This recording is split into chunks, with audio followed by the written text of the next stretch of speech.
नमस्कार दर्शको, मी अक्षता गुरव लाईव्ह मराठीमध्ये आपल्या सर्वांचं स्वागत आहे। गेल्या विधानसभा निवडणुकीमध्ये कोल्हापूरमधील शिवसेना ठाकरे गटामध्ये पडलेली दुफळी आपल्या सर्वांनाच परिचित आहे।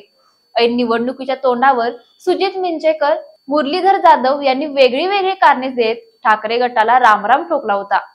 आता आगामी स्थानिक स्वराज्य संस्थेच्या निवडणुकीच्या पार्श्वभूमीवर शिवसेना ठाकरे गटाच्या गोटात अनेक उलथापालथ होण्याची शक्यता राजकीय जाणकारांकडून वर्तवली जात आहे। याचं कारण ही तसंच आहे। मागील महिन्यात ठाकरे गटाच्या जिल्हा कार्यकारिणीची निवड करण्यात आली।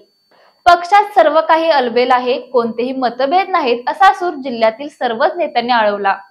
परंतु जसजशा निवडणुका जवळ येत आहेत तसतसा पक्षातील अंतर्गत वाद चव्हाट्यावर येताना दिसत असल्याचं चित्र आहे।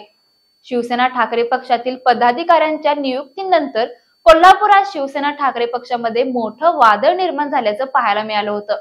जिल्हाध्यक्ष पदासाठी अनेक जण इच्छुक होते, पण जिल्हा प्रमुख पदाची जबाबदारी ही रविकिरण निंगवले यांच्यावर देण्यात आली।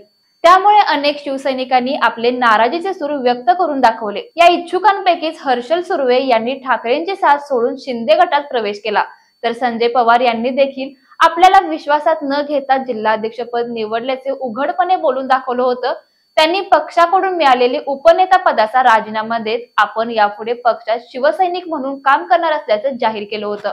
या सर्व घडामोडीनंतर सर्वांची नजर ही कालच्या कोल्हापुरात होणाऱ्या ठाकरे गटाच्या मेळाव्याकडे होती। सर्वांची नाराजी दूर होऊन पुन्हा एकदा शिवसेना जोमाने कामाला सुरुवात करेल असं वाटलं होतं, पण काल नूतन जिल्हाध्यक्ष रविकिरण निंगवले यांच्या मार्गदर्शनाखाली निर्धार मेळावा पार पडला। या निर्धार मेळाव्याला ठाकरे गटाचे राज्यातील प्रमुख नेते उपस्थित होते, मात्र संजय पवार हे अनुपस्थित असल्याचं दिसून आलं। यामुळे पक्षातील वाद अजूनही शमला नाही का असा प्रश्न निर्माण झाला आहे।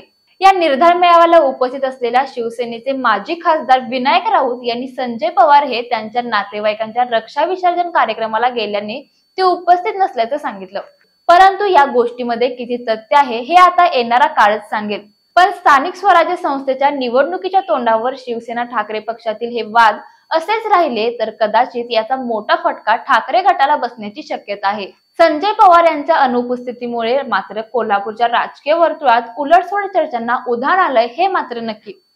तर तुम्हाला यावरती काय वाटतं हे आम्हाला कमेंट करून नक्की सांगा आणि अशाच नवनवीन घडामोडी पाहण्यासाठी पाहत राहा लाईव्ह मराठी। बाळ, फ्रीज मधून श्रीखंड काढ ना। आम्ही पूर्वी घरीच बनवायचो श्रीखंड, त्याची चवच वेगळी होती। आता काय सगळं रेडीमेड। आजी, हे श्रीखंड खाऊन बघ। आज तुझ्या आईनं घरीच बनवलं की काय? हे आहे गोकुळचं श्रीखंड। अगदी जिभेवर रेंगाळणार। जिभेवरच नाही तर मनावरही रेंगाळणार। गोकुळ श्रीखंड, मनावर रेंगाळणार।